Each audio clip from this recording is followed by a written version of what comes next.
Bonjour. Bonjour tout le Bonjour. monde. Bonjour. Bonjour, madame. Bonjour. Cette capsule a pour objectif de simuler un cas pratique d'utilisation de Google Hangout Meet. J'espère qu'elle vous sera utile pour assurer vos enseignements à distance, pas uniquement en cette période de pandémie, mais aussi en temps normal, selon vos disponibilités. Donc on y va. Alors pour accéder à Google Hangout Meet, vous avez deux façons de faire.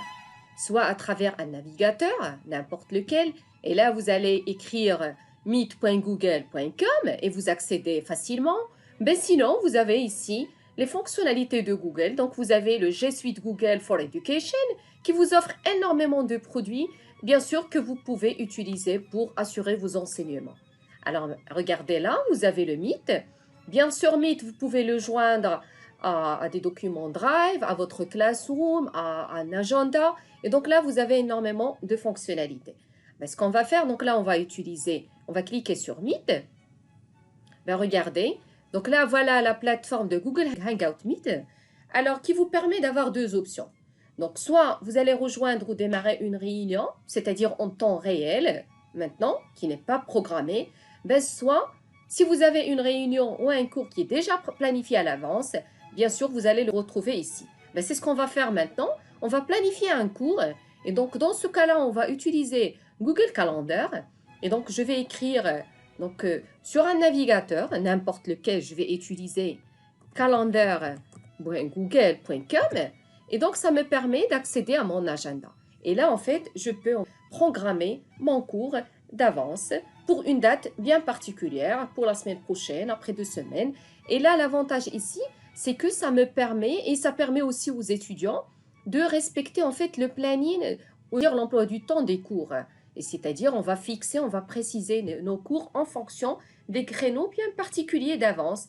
Et l'idée là, c'est que une fois on programme un créneau, bien sûr, l'étudiant, il doit avoir aussi son agenda à lui, où le moment où je vais programmer mon cours, il aura un lien directement sur son agenda pour lui dire, voilà, il y a un cours qui est prévu avec tel ou tel professeur. Et donc là, c'est ce qu'on va essayer de tester maintenant. Donc là, j'ai cliqué sur ce créneau-là et là, je vais ajouter, par exemple, le nom de mon cours. Alors, pour le moment, je vais mettre test comme nom de cours, mais en principe, là, il vaut mieux préciser carrément l'intitulé du module ou élément de module. Alors, bien sûr, il y a d'autres options qu'on peut programmer. Alors, là, regardez, là, il y a la partie où on peut ajouter une visioconférence. Et donc là, je vais cliquer sur Hangout Meet. Bien sûr, je peux joindre des fichiers à ma présentation. Et donc, c'est des fichiers que je peux partager avec mes étudiants après. Et donc là, je peux joindre un fichier à partir de mon Drive ou à partir de mon bureau. Je vais choisir ce fichier. Donc, je sélectionne. Alors ensuite, là, vous avez ce bouton qui vous permet d'inviter vos étudiants. Donc là, si vous avez l'adresse de toute la classe, c'est-à-dire là, vous pouvez carrément les mettre.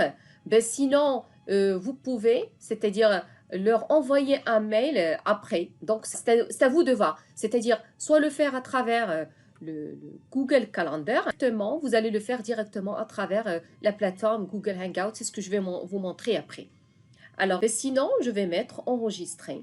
Bien sûr, il y a ici des paramètres qui concernent l'heure, la date de la réunion. C'est à vous de préciser ces paramètres. Et donc là, je mets enregistrer. Donc, automatiquement, regardez, là, vous avez le cours qui est déjà planifié avec un lien ici, bien sûr, qui vous permet d'accéder directement à votre cours. Alors, je reviens maintenant sur Meet. Regardez là, maintenant, le cours, il est déjà programmé. Donc, c'est ce que j'ai appelé test. Et donc là, je clique sur maintenant, c'est-à-dire je commence mon cours. Il est programmé pour maintenant. C'est ce que j'ai programmé au niveau de mon agenda. Et donc là, regardez automatiquement, vous avez la caméra qui est activée, vous avez le micro. Bien sûr, vous pouvez désactiver la caméra ou le micro. C'est en fonction de votre état. Est-ce que vous êtes prêt à commencer ou non? Est-ce que vous voulez la rendre visible ou non à vos étudiants? C'est à vous de choisir. Alors, du coup, là, je vais choisir participer à la réunion. En fait, là, vous avez deux options. Vous avez participer à la réunion ou bien présenter. Alors, je ne vais pas choisir présenter pour le moment parce qu'il n'y a pas d'audience, c'est-à-dire je n'ai pas encore invité d'étudiants. Mais sinon, là, je vais participer à la réunion tout simplement.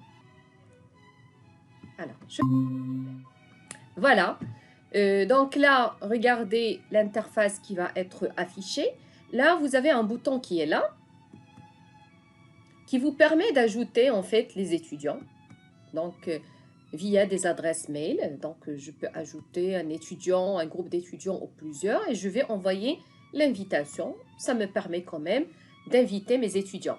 Ben, sinon, vous avez en fait un bouton qui est là, alors qui vous donne le lien de votre réunion ou votre cours, mais en même temps, il vous permet de voir, d'afficher les pièces que vous avez déjà attachées au niveau du planning. Et donc là, regardez, il y a le fichier que j'ai attaché au niveau du calendrier. Et donc maintenant, je peux commencer ma présentation. Sinon, il y a un autre bouton qui est là, à droite, juste à droite. Là, vous avez énormément de paramètres en termes de modification de la mise en page. Vous pouvez rendre votre écran en plein écran, activer les sous-titres. En fait, là, il y a quand même un certain nombre d'outils que vous pouvez utiliser au niveau de votre présentation. Alors, il y a un autre point qui est très important, c'est ce bouton-là qui vous permet d'enregistrer la réunion. C'est une fonctionnalité très importante dans le sens qu'à la fin, vous allez obtenir une vidéo de votre cours.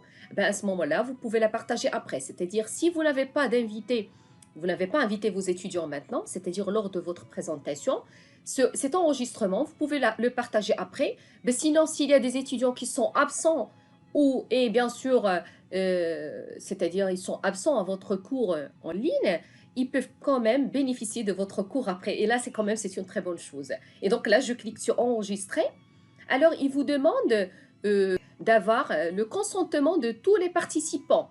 Parce que c'est en termes de protection des données personnelles. Et donc là, automatiquement, je dois faire accepter. Lorsque je fais accepter, même les autres participants, ils vont avoir ce bouton-là, comme quoi ils vont être conscients que ce cours-là, il va être enregistré. D'accord? Et alors, donc maintenant, je vais commencer ma présentation. Donc là, je clique sur ce bouton-là, tout simplement. Alors, il va me donner deux choses. Il y a en fait deux options.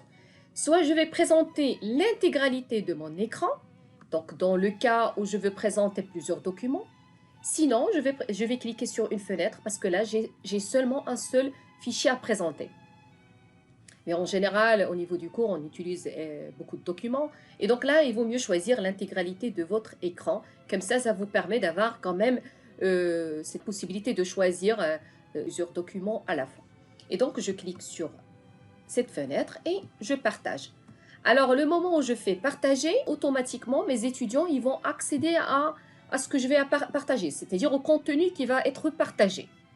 Alors, tout simplement, ils vont à mon bureau. Et donc là, je vais choisir en fait le cours que je veux présenter à mes étudiants. Donc, je vais choisir un cours Oracle, par exemple. Voilà. Donc, mes étudiants, ils vont voir la même chose. Donc, je peux partager librement, tout simplement. C'est comme si je suis en classe, c'est-à-dire en présentiel. Les étudiants, ils vont voir la même chose. Et donc là, je partage, je passe. C'est-à-dire, carrément, je vais présenter mon cours.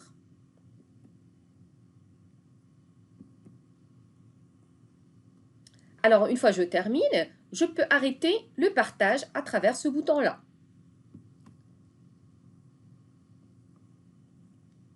Donc, j'ai arrêté le partage. Alors, maintenant, je peux choisir un autre document si je veux. Parce que j'ai arrêté le partage de ce document. Je peux choisir un autre.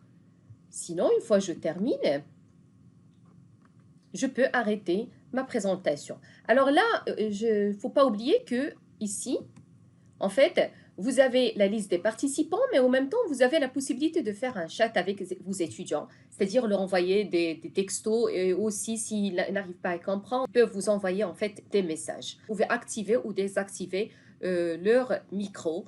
Bien sûr, vous avez même la possibilité d'exclure des étudiants dans le cas où vous jugez que c'est obligatoire de le faire.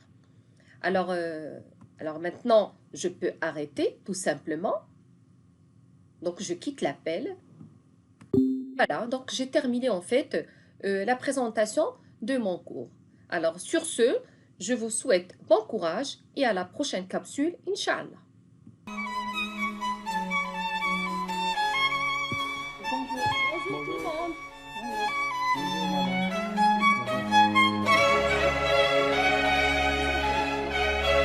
Là, soyez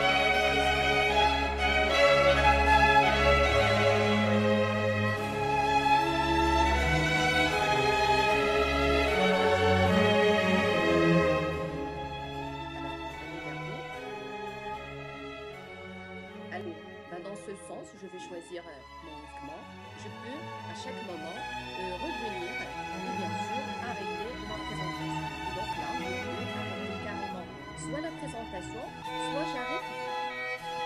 Arrêter le partage. Alors, oui. Alors, les étudiants, ils sont toujours là. Je peux carrément leur présenter un document, par exemple, ou bien le cours. Et je clique sur arrêter.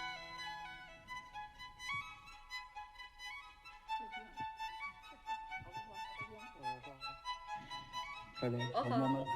Au revoir. Au revoir. Allez, Au au revoir. revoir.